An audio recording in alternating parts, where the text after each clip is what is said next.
Une déclaration de candidature assez particulier, un discours assez particulier aussi. Est-ce que keroog jour boobu da nga gis comme ñu bëri ci analyste politique yi lu ñu gis que Ousmane Sonko dafa dundalaat li nga xam ne mooy la Casamance. waaw boo gisee Casamance nu mu tëddee. PDS ak PS amatuñ doole bi ñu amoon. Bon léegi Balde moo fa nekkoon. APR mu ngi jéem a xeex Balde ba léegi sottiwul. Bon soo gisee loolu Pastef mooy parti bu bees ci Ziguinchor. te discours Sonko bi mu am. dafa wute loolu ak discours PS PDS comme waa APR. donc et puis aussi am na chance xale la. donc Casamance dafa soxla discours bu bees comme Sénégal mi mu soxla discours bu bees. mais Casamance dafa soxla aussi xale. donc loolu mooy chance Sonko ci biir classe politique Casamance. à part Balde ñu ci bari bon léegi ñu bàyyi politique. donc moom xale la moo leen gën a en tout cas ndaw te moo leen gën a am. proximité tey ji possibilité ànd ak xale yi. def score à une présidentielle amul benn casacé bu mës a def 15%. donc loolu c'est une victoire pour moom mais pour Casamance aussi. parce que ñu bari dañu defe ne moom soose la dugg na fi jàll na fële mais wane na tey ji leader national parce que 15% quand même ñu ko am bariwuñu ci présidentielle. donc loolu chance la il faut nag mu exploiter ko. mu bañ a nekk militant responsable Casamance loolu bu ci duggee rek mën na ko indil ay problème ci yeneen régions yi. donc moom am na chance boobu en tout cas ci Casamance que discours boobu surtout su mënee indi Casamance ba mën a dellu ci Sénégal. tout à fait loolu am na fonction boobu kenn mënu ko jouer fii. ñoom Balde essayé nañu ñeneen ñi essayé nañu mais moom confiance bi mu am ci xale yi mën na xëcc Casamance ba xel yi delloo ba gën a leen dalal seen xel. que Casamance ci Sénégal la bokk. même soo gisee guerre bi Sonko mën na am chance pour wax ak MFDC. donc loolu yëpp ay carte la bon léegi nag moom moo war a xool naka la taxawee ci combat yooyu. mu bañ a nekk casacé. en tout cas même local yi dafa war a bañ nekk casacé na nekk leader national mu gis que moom 2024 moo ko gën a intéressé ak législative mu def stratégie xëy na su defee stratégie bu baax mën na am ndam ci élection locale yi.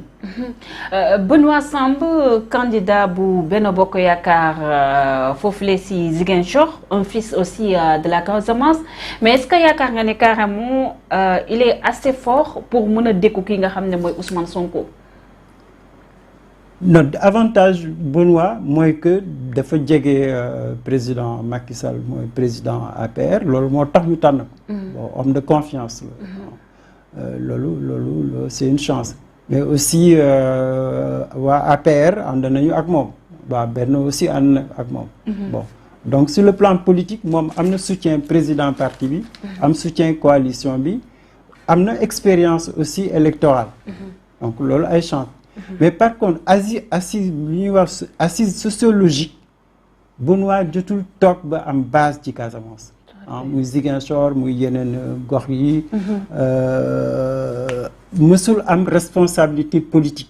par exemple ci biir Casamance wala ci dans le sud de manière générale. donc loolu faiblesse bu rëy la. et su naree am défaite foofu lay jaar. que Casamance dafa yaatu. bon bëgg nañu un leader quand même même su dul calibre ñoom Robert Sagna. mais mu nekk quand même un leader casacé qui est reconnu au-delà de Ziguinchor. parce que boo gisee les grands dirigeants du sud c'est pas des dirigeants de petits territoires le Robert Sagna Bala Moussa Daffé ak ñeneen c'est des leaders nationaux. tout à fait dañu nekk leader seen parti ensuite nekk leader territoire.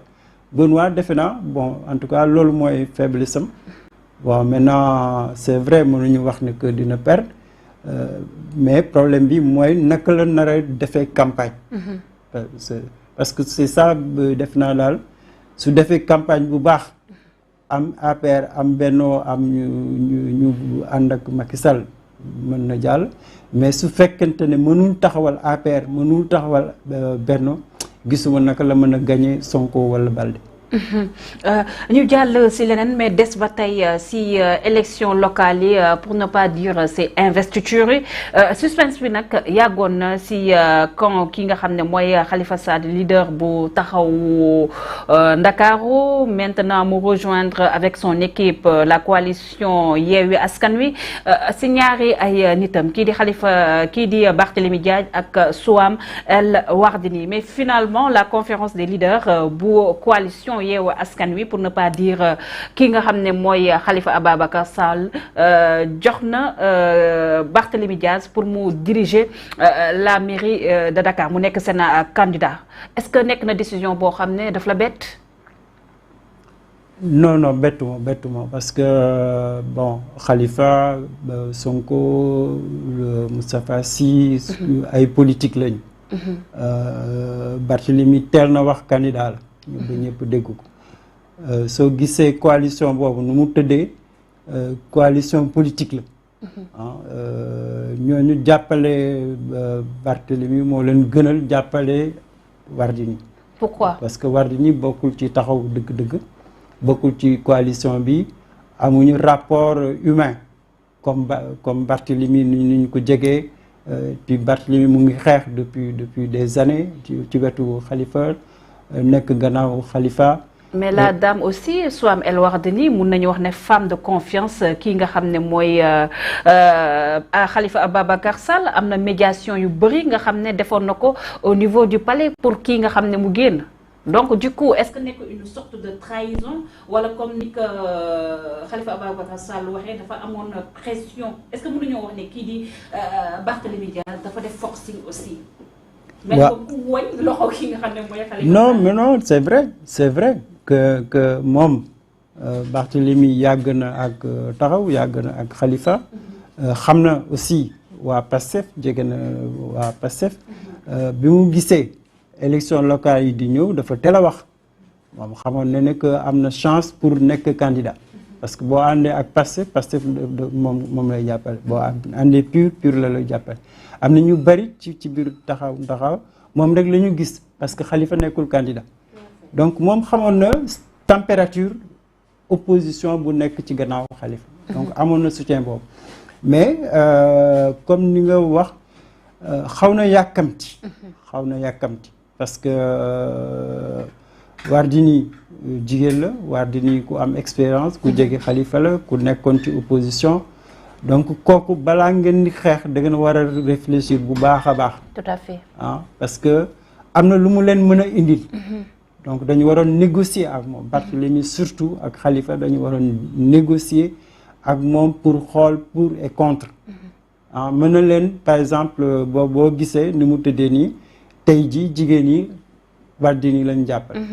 am na ci opposition ñi nga xam ne dinañu wax ne Barthélémy jotul pour xëccoo mairie Dakar amul expérience boobu am na ñi nga xam ne dinañ la wax bon xale la par rapport à par exemple les Doudou Wade les Pape et cetera donc des na bon loolu moom xam na xëy na je crois que xam na amul expérience Wardini amul expérience ñoom Doudou Wade Pape Diop et cetera mais opportunité la exploiter parce que position Khalifa dafa xaw a délicat Khalifa mënul jóg rek ne damay dem soutenir Wardini su ko defoon ci biir taxaw Ndakaar dañ ko weddi mais Pastef aussi mën na weddi choix boobu PUR mën na weddi ñoom ñëpp suñu defoon coalition ñu weddi il avait les mains liées c'est la même situation que Macky Sall vit à Dakar dafa xaar ba au dernier moment commencer écarter Amadou Ba négocier ak Amadou négocier ak Diouf Sarr bon waa PS AFP négocier ba Diouf Sarr génn Macky dafa négocier ak Amadou Ba mais par contre fii lu manqué Khalifa mooy que dafa waroon jox ndigal Barthélémy ak Wardini waxtaan négocier loolu mooy politique de coalition